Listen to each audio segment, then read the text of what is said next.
Hello adventurous bakers, welcome back to my channel. For all returning subscribers and for all new subscribers, welcome to my channel. I am Susan and I share simple homemade no-fail recipes once every week. So recently on my Facebook personal page, I shared a tip on how to make bread without kneading, and I got a lot of hows and how is it possible, recipes and all that. So today I'm walking through the process of making your own homemade bread without kneading at all. I know when you hear the word bread, the first thing that comes to your mind is, oh, kneading again. No, this particular recipe you are not kneading at all, and the process is very simple. So let's get started on how to make my no-knead sardine bread. We're going to be making use of flour, egg, yeast. The flour has been sieved and I'm going to pour the yeast to one side of the bowl. Make sure you're using a very large egg, and then salt. I'm going to put salt in a different portion of the bowl. Remember, salt and yeast do not meet, so it's either you add yeast first and mix before adding your salt, or you add them at different portion of the bowl. Next, I'm going to be adding sugar and I'm going to be stirring this together with a fork. You can use your clean fingers. For new subscribers, please remember to subscribe, hit the notification bell to be notified of all my simple recipes once every week. Next, I'm going to create a little hole in the middle of my dry items, and I'm going to be adding my wet items, starting with my egg. Always remember to use large eggs. Also, when breaking your eggs, don't break your egg over your mixing bowl. Always break your egg away from your mixing bowl. This is to avoid you having shells in your mixed items.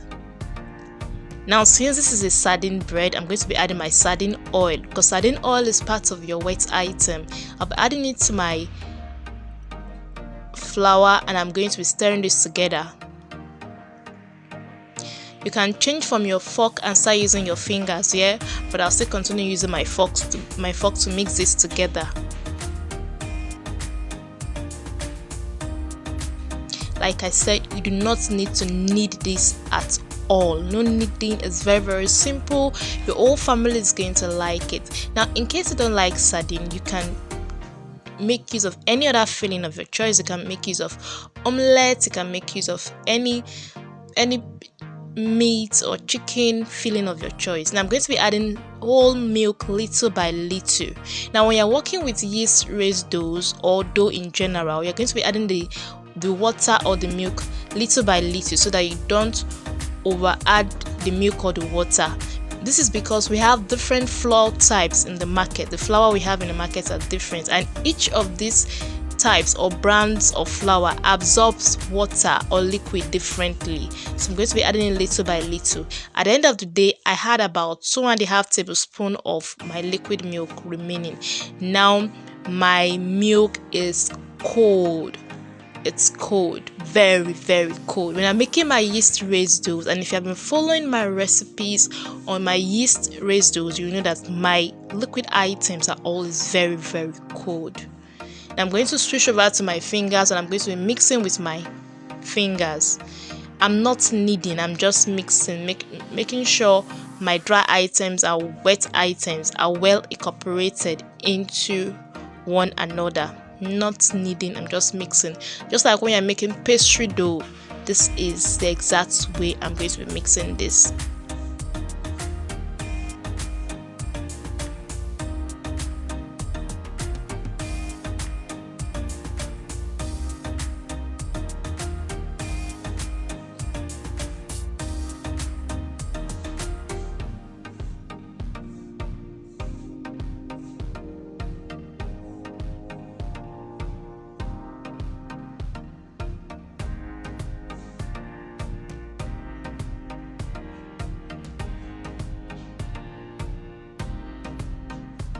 Next, I'm going to be adding my softened unsalted butter. unsalted butter, not salted, softened unsalted butter. You don't want to use frozen butter because it's going to be hard for you to work your dough. Just softened unsalted butter, and I'm going to incorporate this into my dough. You're going to notice the dough is going to be sticky and soft. Don't worry, it's all cool. Like I said, for this bread recipe you are not kneading, and my no knead recipes are sometimes my favorites when it comes to making breakfast for my family or even for clients.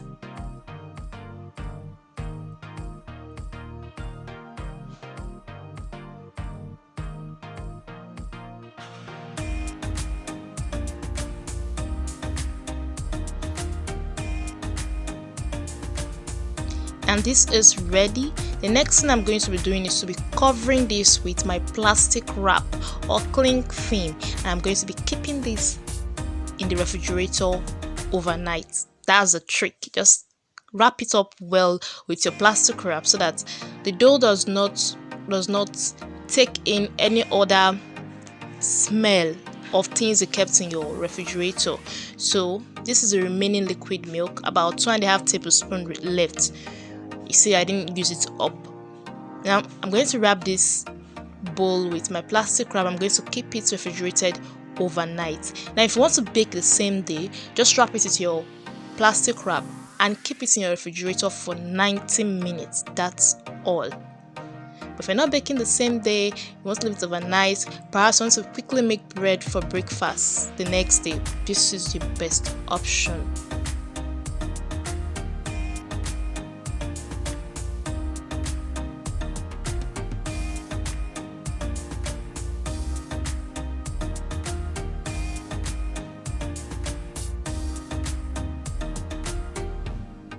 Am I the only one who usually find unfolding plastic wraps intimidating? It's always very intimidating for me. Cutting it is always intimidating. So I'm just going to keep this refrigerated, and then let's see what happens the next day.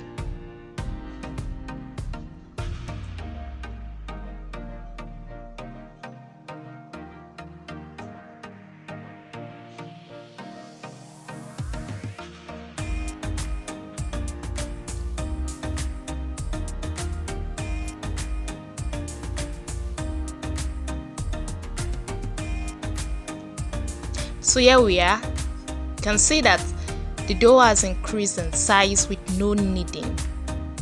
This is exactly what you are looking for. With this particular recipe, you don't need to stress yourself or stress your mixer. No. And this is how it looks like, well fermented and ready for work. If you don't want to just make bread with it, you can use it for any other recipe, any other bread recipes of your choice. You can make like my dinner bread rolls with this particular recipe. Please check the link below this video for a detailed recipe, a detailed written recipe. There's a link below this video. Also a link to some of my yeast raised dough recipes. Now I added a little flour to my work surface, and I'm going to pat the dough slightly. I'm going to cut it into 13 equal parts. Now I'm not good at cutting out doughs. I prefer weighing. So you see me weighing this to be 55 grams each. That is, one of this dough is going to be 55 grams each.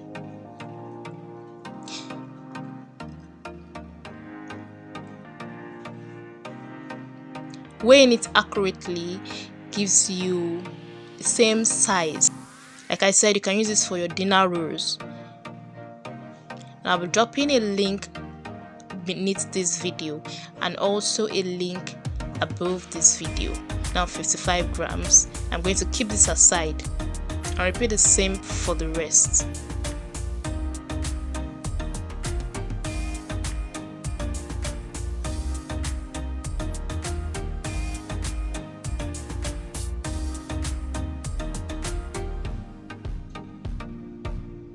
When you are dusting your work surface or your palms, make sure you're using little flour as possible. Now the next thing I'm going to do is to mold each of these dough into a round ball. Just mold it into a round ball. I'm going to place it on my work surface and cover with a napkin for 10 minutes, just like this, into a tight bowl as if you want to make donuts. Now if you missed my donuts recipe, you can also check the link beneath this video for the video of my donut recipe, and you see how I also folded my doughs into tight round balls. Make sure you leave little space in between each of the dough so that it will give them enough room to rise or prove.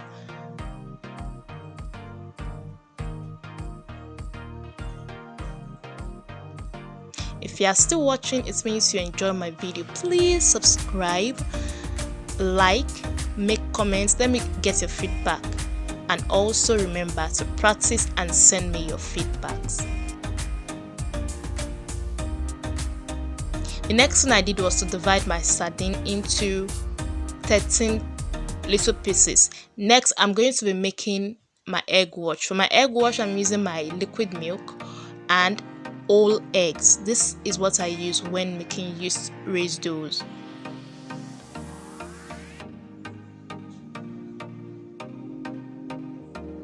Always remember, do not break your egg over your mixing bowl. Always break your egg away from your mixing bowl so that you don't have shells in your mixing bowl. Now mix that together well. This is after 10 minutes. The next thing I'm going to be doing is to be preparing my bread for baking.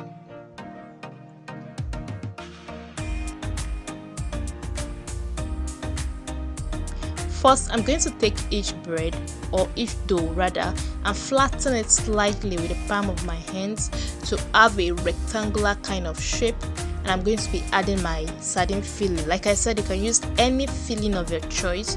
You can use chicken filling, fish filling, any filling of your choice. Now this is the bread pan I'm going to be using. I already greased this with my unsalted butter. Grease every corner well so that your bread comes out of your pan easily after baking.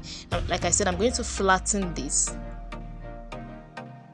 and I'm going to be adding my sardine filling. Now there is a logic about folding bread. If you don't fold your bread well, you're going to have issues with your bread deflating, and you don't want that. So this is how I'm going to fold my bread into a log shape, like a log shape. Just look at what I'm doing. It's very simple. You don't want your bread deflating. If you want to learn more about making bread and other of my bread recipes, then chat me up via link in the description box to attend any of my bread classes.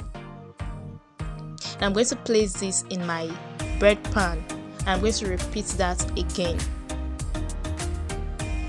Get one of the balls, flatten it slightly. If you discover your work surface is sticky, add little flour to it.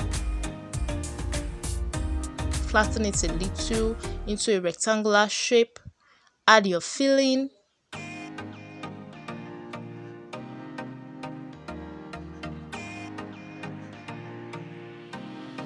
Roll into a log. Make sure when you're rolling or securing your filling, you press it down to seal, to secure your filling, and then you pinch the end of your rolled log. Just pinch it. That is how to fold this particular sardine bread roll. One more time.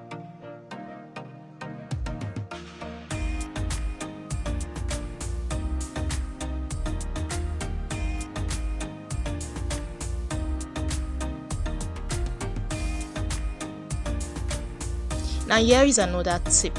In case you do not want to still bake the bread immediately, you can roll it like this, keep them in your pan, wrap it very well with your plastic wrap or cling film, and keep it frozen. You can stay this way for up to 3 months. No jokes.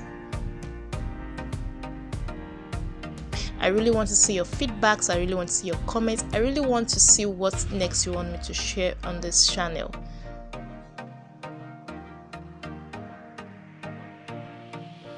To all our returning subscribers, thank you so much for your support. Thank you for trusting us. Thank you for always sharing your feedbacks. Now once I'm through with this, I'm going to be covering the pan with a kitchen napkin and leaving my bread dough to prove for 45 minutes. This is very, very important. 45 minutes.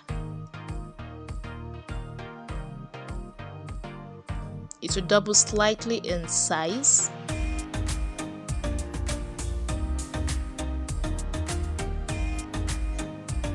Now after 45 minutes, I'm going to be brushing this with my egg wash. Now immediately you cover your bread with your kitchen napkin, you put on your oven. That 45 minutes period, you let your oven be on. Bread recipes need very hot oven. Bread recipes need very hot oven. Bread recipes need very hot oven. I have my reasons for saying that 3 times. Bread recipes need very hot oven. So you want to keep your oven preheated for at least 45 minutes. Now egg wash this and bake. While editing this video, I want to apologize that I lost a clip. The clip was when I was removing the bread from the oven. That was a clip I lost, removing the bread from the oven and then brushing it with my unsalted butter. I'll try my best to explain in the description link below this video. Immediately you finish baking your bread is supposed to bake for 20 to 25 minutes. Immediately you are through baking your bread, the top of it is going to be slightly golden brown. This is a proof that your bread is ready. That is one. The second proof is by the time you tap your bread, you're going to hear a hollow sound. By the time you tap it, you hear a hollow sound. Now immediately you've tested for doneness, the next thing you're going to do is to brush the top of your bread with unsalted or salted butter while it's still in the pan. This softens the crust of your bread. After you've brushed it, you allow it to cool, then you remove it from your pan. And this is how simple it is. It's going to have a golden look like this, and then by the time you tap the top, you're going to hear a hollow sound. Immediately you remove it from the oven, you brush the top of your bread with unsalted or salted butter. Any of it is okay, and then remove it and remove it from your pan and allow it to cool on a rack before serving. This is how simple it is to make your own homemade, no need, no preservative, no mixer sardine bread rolls. Now if you're yet to subscribe, please subscribe and hit the notification bell to be notified of all my simple recipes once every week. Thank you so much for your support, and remember to check the link beneath this video for a detailed written recipe. See you next week.